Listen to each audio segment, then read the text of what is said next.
Hello সবাইকে, চলো আর একজন কি তৈরি করছে দেখাই।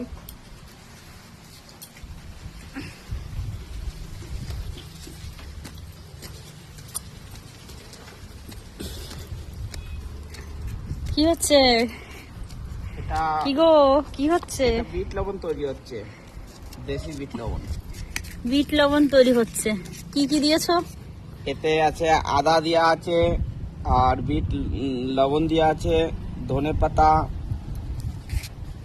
আর কি দিয়েছিল? আর লঙ্কা দেওয়া আছে। লঙ্কা আছে, কাঁচা লঙ্কা। এটা প্রথমে তিনটে মিক্স করে মিক্সি জারে মিক্সি করতে হবে, মিক্সচার করতে হবে।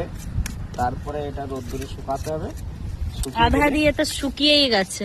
শুকিয়ে গেলে তারপরে আবার এটা মিক্সি জারের ভিতরে মিক্সচার করে লবণ তৈরি করে করতে হবে।